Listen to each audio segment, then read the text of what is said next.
Good evening. If you'd like to open up your Bibles to Joshua chapter 5, Joshua chapter 5 and 6 are what we're going to be looking at initially tonight. It's good to be back with everyone.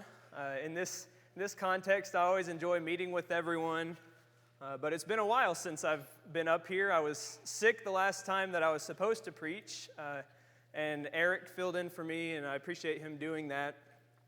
We've had a lot of people out sick, so it's just good to be back. We're all thankful this week. We've been thankful this entire year, I hope, and it's been a good year for the growth of this congregation and the growth of each of us individually, I hope. Have you ever had a task in your life that seemed impossible to overcome?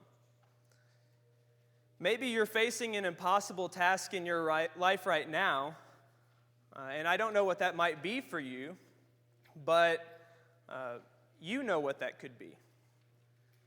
What I'd like to talk about tonight is how God can make the impossible seeming task possible in our lives. To kind of build up to this idea, a couple weeks ago, it's been a month or two now, I was able to attend this study series in Elmira, New York, and it was called the Sage Studies. And the point of this study is for older men with sage wisdom to speak to younger generations, give us advice and wisdom that we can carry on. And one of the men who spoke there gave a version of the lesson that I would like to give you tonight. That man's name is Sewell Hall. And many of you have probably met Mr. Hall or have heard of him. If you haven't heard of him, then you've heard of him now. He is 92 years old. Sewell Hall is still preaching and teaching at the age of 92. And some days recently, I've felt kind of old. I've felt my joints not working the way they're supposed to sometimes. I'm done with college. That's a big deal. I have friends that are getting married and having kids. But to put Sewell Hall in perspective, he was 70 years old when I was born. So Sewell is preaching and teaching, and he's the oldest teacher that I've ever witnessed. And so I'm paying the most attention when he's talking because he's lived the most life. He's seen the most things. And you might expect a teacher at a study like that to bring their most in-depth lesson. It's mostly preachers that are at this study. But Sewell brought this lesson on faith in our evangelism. Faith that can take a city. And I think this lesson was valuable to me, and it can be valuable to each one of us here. The lesson comes from one verse in Hebrews chapter 11 that says, "By faith the walls of Jericho fell down after they had been encircled for 7 days." The emphasis in this text is that the walls of Jericho fell through faith. It was not by the might of Israel's army. It was not through the leadership of Joshua alone.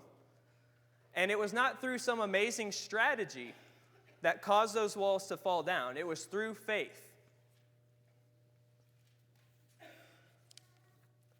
And we know how faith comes. In Romans 10 and verse 17, it says, "Faith comes by hearing, and hearing through the word of Christ." So what did Joshua and the children of Israel hear that would cause them to have the faith to take this city?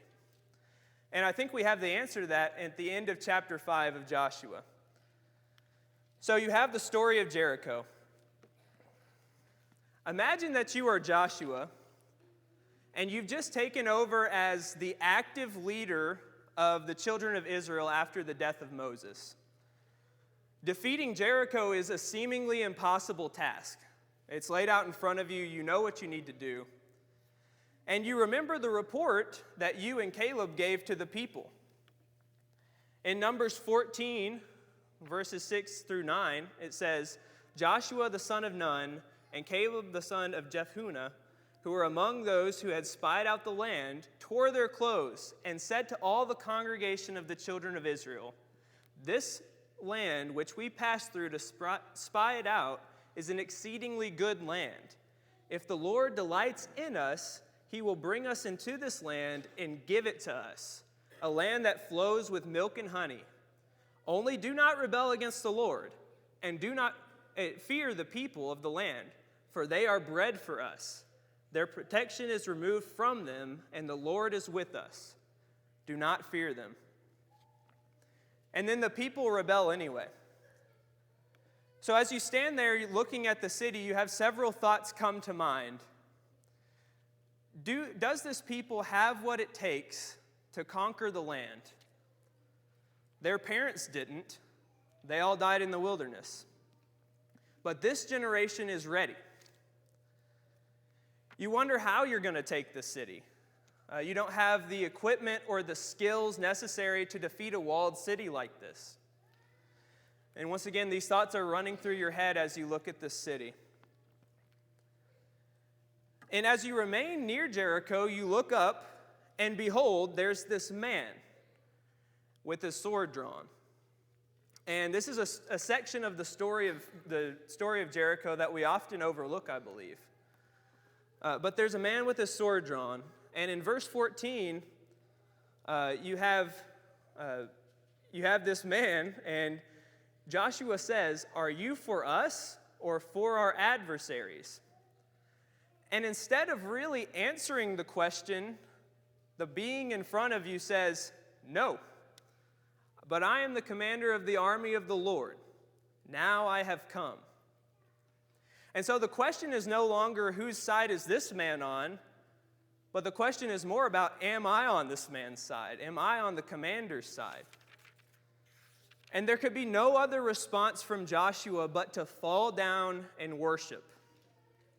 And once praise has been given, once again in verse 14, you have a question. What does my Lord say to his servant? And the commander of the army of the Lord has a simple but important task. Says, "Take off your sandals because the place you are standing is holy." So you take off your sandals. And this is an obvious callback to what happened with Moses when he was about to lead the children of Israel. In Exodus 3, verses 4 through 6, it says, "When the Lord saw that he turned aside to see, God called to him out of the bush, 'Moses, Moses.' And he said, 'Here I am.' And he said, 'Do not come near. Take off your sandals from your feet, for the place on which you are standing is holy ground.' And he said, 'I am the God of your father, the God of Abraham, the God of Isaac, and the God of Jacob.' And Moses hid his face, for he was afraid to look at God."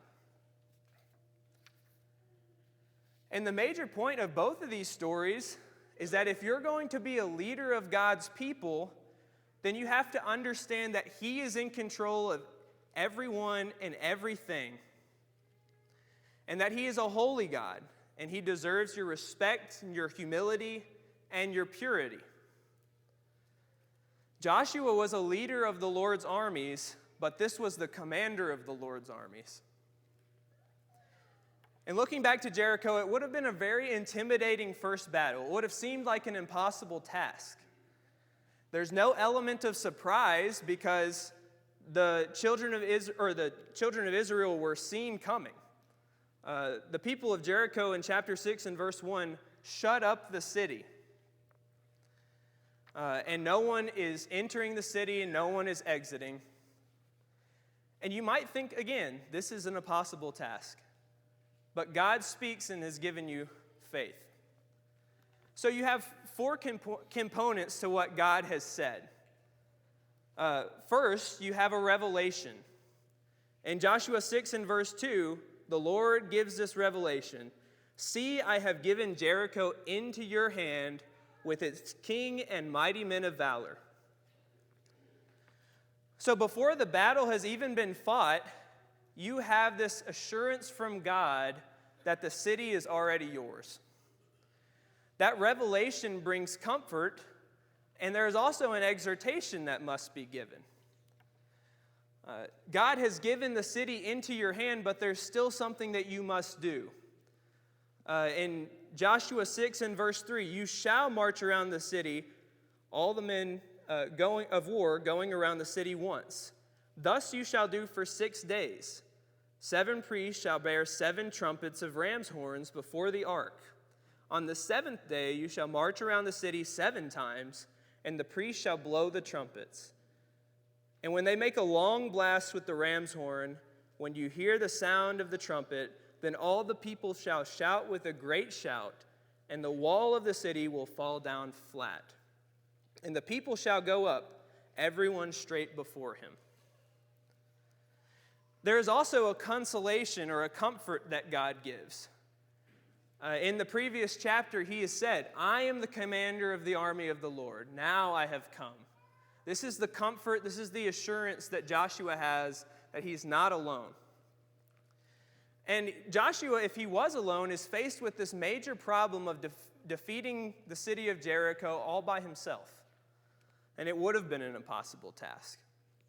But because God was in charge, he had this comfort and assurance.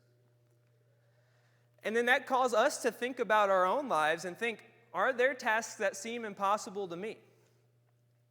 How will I ever be able to accomplish what God wants from me? And these are good questions to ask. It would be a helpful reminder to remember what God had said to Joshua on that day. And then you have a result. And the result of this battle, the result of the faith of Joshua and the people of Israel is success.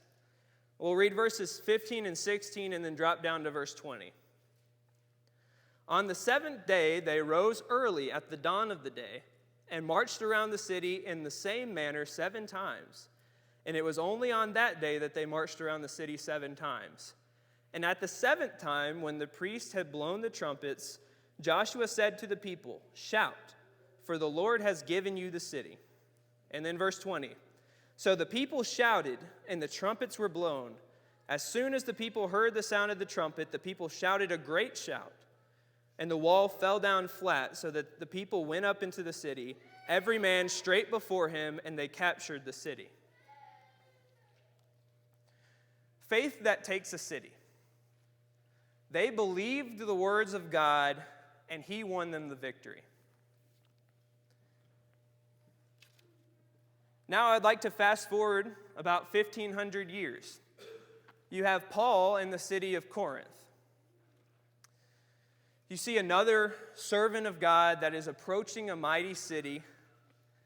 This man who was formerly a man of violence, his zeal for God caused him to desolate the church in its early days. He approved of Stephen's death, and he helped imprison and kill many more disciples of Christ. In his maturity, he understands his purpose. His goal is not to fight physical battles, but to be on a spiritual mission of claiming souls. So Paul stands outside this city of Corinth. He's outside of this city in the same manner that Joshua would have been standing outside Jericho. Corinth was a city with an estimated population of around 200,000. And instead of needing to topple physical walls of the city, he instead has to topple walls of pride, walls of prejudice, paganism, and philosophy. These people were entrenched in these things. They were walled up against the Lord. And in many ways, these walls are just as intimidating, if not more, than the walls of Jericho. In 2 Corinthians 10, verses 3 through 5, Paul is talking about this. He says, though we walk in the flesh, we are not waging war against the flesh. For the weapons of our warfare are not of the flesh, but have divine power to destroy strongholds. We destroy arguments and every lofty opinion raised against the knowledge of God, and take every thought captive in order to obey Christ. So again, Paul is not fighting a physical battle, but he won against arguments and opinions, and there was a lot of work to be done. Paul knew what the Corinthians wanted ultimately, and that was a good orator, a good speaker. They loved when someone could make an argument well, and they loved human wisdom. They liked people that would entertain them and appease their desire for knowledge. And so what does Paul do? He approaches the city in meekness and trembling. In 1 Corinthians chapter 2, verses 1 through 4, Paul talks about how he approaches this city. He says, "And when I came to you, brothers, I did not come proclaiming to you the testimony of God with lofty speech or wisdom. For I decided to know nothing among you except Jesus Christ and Him crucified. And I was with you in weakness and in fear and much trembling. And my speech and my message were not in plausible words of wisdom, but in the demonstration of the Spirit and of power, so that your faith might not rest in the wisdom of men, but in the power of God." And it's no wonder that he would come in fear and trembling, because he's bringing this people a wisdom that they would not readily accept. In our personal evangelism efforts, I think it's very hard to talk to people for the first time about God. Sometimes there's an easy lead-in, but it's a difficult thing to bring that conversation up initially.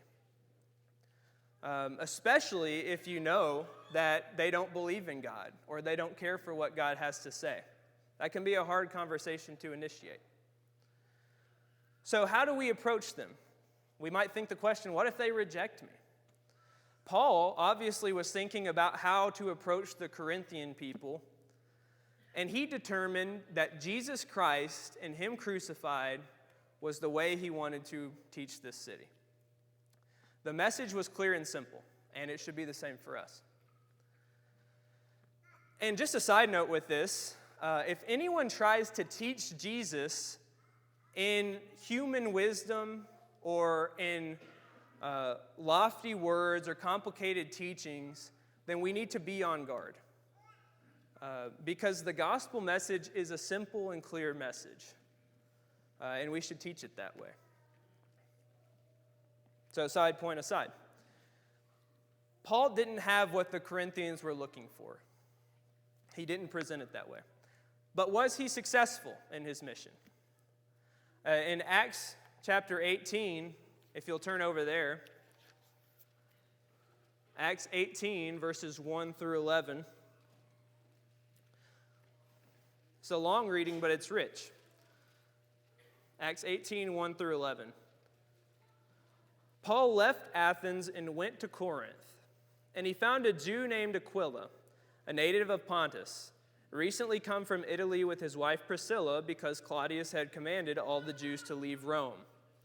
And he went to see them, and because he was of the same trade, he stayed with them and worked, for they were tent makers by trade. And he reasoned in the synagogue every Sabbath and tried to persuade Jews and Greeks. When Silas and Timothy arrived from Macedonia, Paul was occupied with the word, testifying to the Jews that the Christ was Jesus. And when they opposed and reviled him, he shook out his garments and said to them, "Your blood be on your own heads. I am innocent. From now on, I will go to the Gentiles."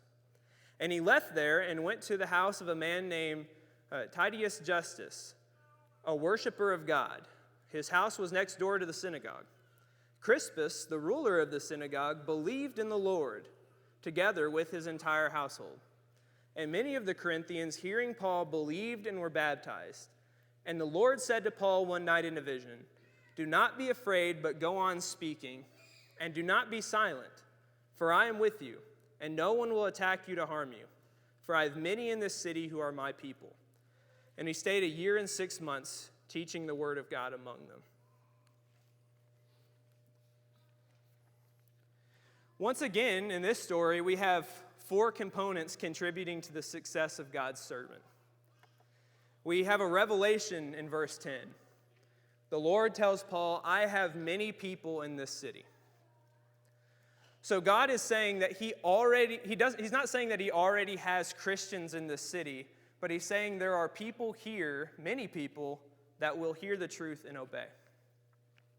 He also had an exhortation.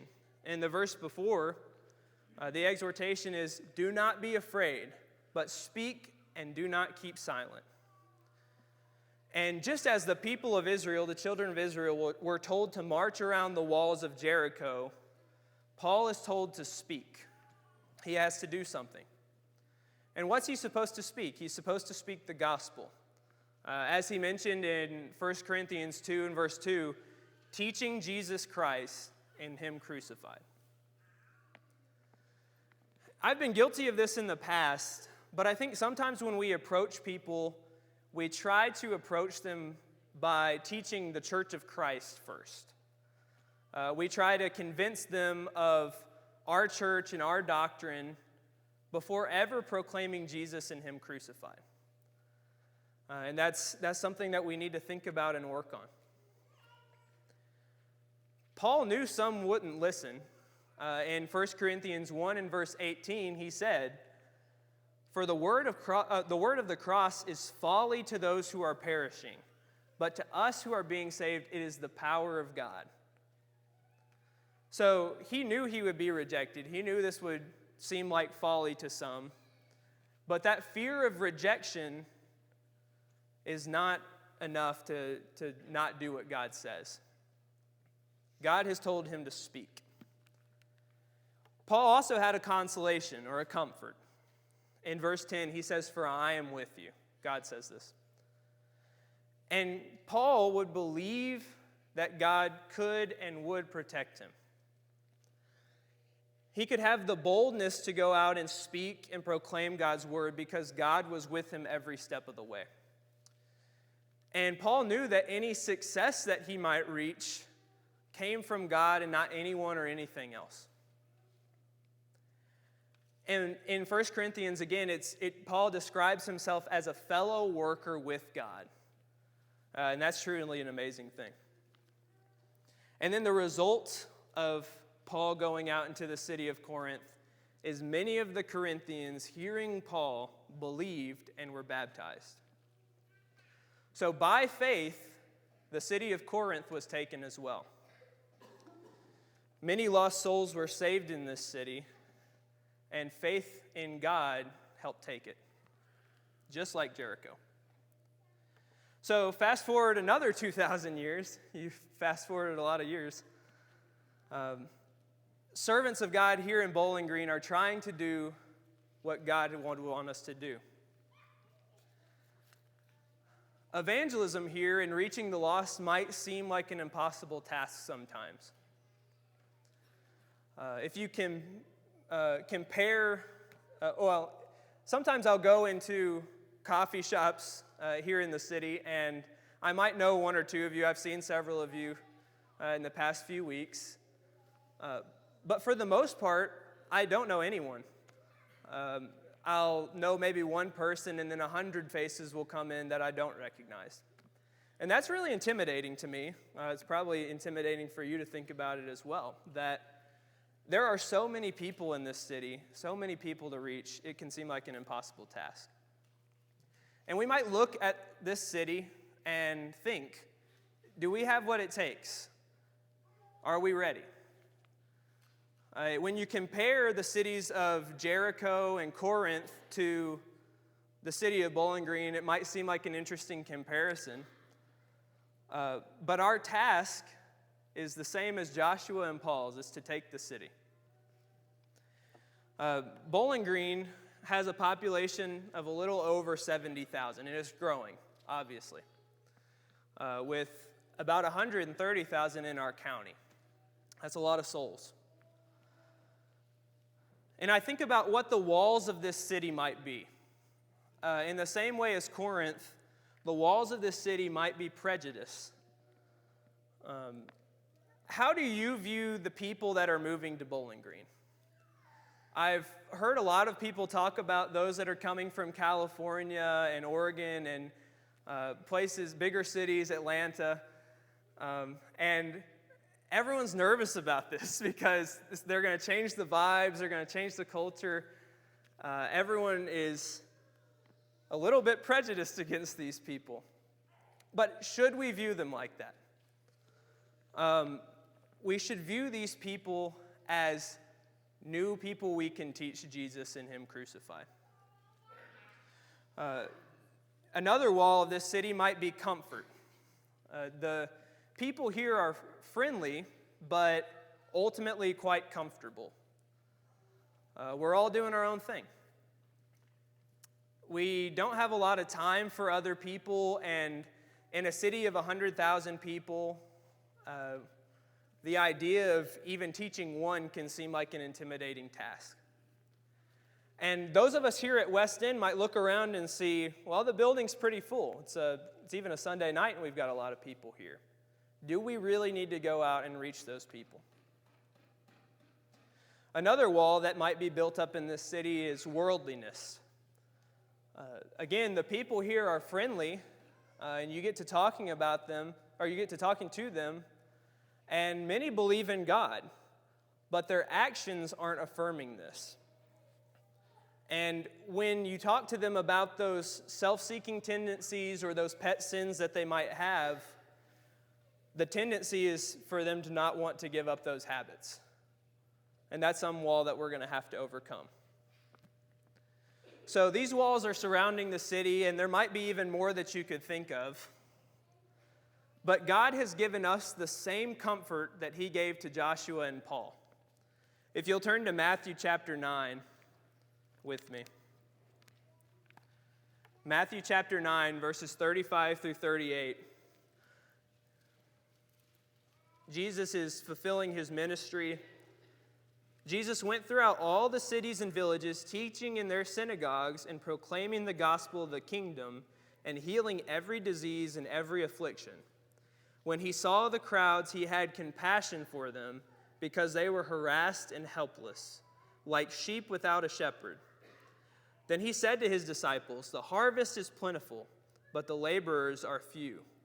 Therefore pray earnestly to the Lord of the harvest to send out laborers into His harvest." Just like the other cities, we have a revelation here. Jesus says to His disciples, you can apply it directly to those disciples then, and then expand it to us here. The harvest is plentiful, but the laborers are few. So He's revealed that there are many souls that can be saved, but not many people to work the fields. And that's ultimately the hard part when it comes to evangelism. You might be the only person at your job or the only person at school or whatever situation you might be in that wants to join the harvest. And that can be lonely. But God has given us this task that needs to be done. He's given us this exhortation in verse 38. Pray earnestly to the Lord of the harvest to send out more laborers into His vineyards, His harvest.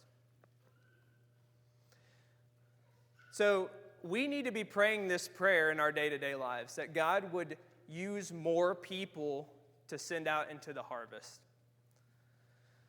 We also have the exhortation that He gives His disciples in Mark 16, verses 15 and 16, to go into all the world proclaiming the gospel to the whole creation, and that whoever believes and is baptized will be saved, but whoever does not believe will be condemned. That is our task, to go out and proclaim. And God has given us comfort in what is said about Jesus there in Matthew 9, verse 36. When Jesus saw the crowds, He had compassion on them because they were harassed and helpless like sheep without a shepherd. So Jesus looked upon the crowds and had compassion on them. He genuinely cares for His people. He sees the lost like sheep that are without a shepherd. And as we follow Jesus, hopefully our view of others will be the same. That we won't see terrible, horrible sinners anymore, but sheep without a shepherd, people that we can help and have that compassion that he had. And then we have the results of all of this, and that would be that the gospel goes out in the city of Bowling Green. People coming to the Lord in their own faith and obedience through us, through these fellow workers. Evangelism takes effort. It takes a people coming together, working for the Lord. And it requires defeating those walls that we talked about of prejudice or worldliness or comfort or whatever you can think of that might be getting in God's way. And this matters because God has tasked us with this mission to go out and preach and teach the lost. Faith that takes a city.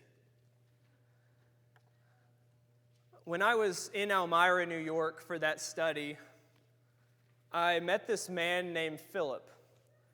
And Philip had been in prison recently, and my initial thought on that was a little judgmental, as yours might be.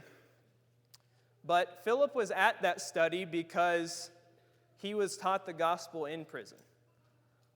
Several had worked with him through a couple of weeks or months, taught him the gospel, and he was baptized for the remission of his sins. And that's an amazing thing by itself. But Philip didn't just sit on that new salvation. He kind of became Philip the evangelist in the modern day. Through conversations with others, not Philip bragging on himself, I learned that Philip from New York had taught 4 other prisoners the gospel. And it was hard for them to baptize people in the prison immediately after being taught. And so Philip would volunteer for cleaning duty in the prison, and they would baptize those inmates in the rolling laundry carts that they had. They would fill those up with water and baptize in those. And I was just blown away by that story because Philip learned the gospel and then was immediately teaching to the people around him. He had physical walls holding him in, but the gospel was not prevented. And I think that's a story that we can all carry with us. Outside of these physical walls are opportunities to preach and teach to the lost. Opportunities in your life to reach those who have not yet reached Jesus. What are you going to do with those opportunities? I'd encourage you to see what God has done for you, see the comfort that he gives in his words, and then take the city. We're about to sing this song, Are You Coming to Jesus Tonight? If there's anyone that has any need and would like to have prayers asked on behalf of the congregation or be baptized into Christ, then we would all love to see that tonight. Let us go out into this next week and proclaim Jesus and him crucified. If you would, let's stand and sing this song.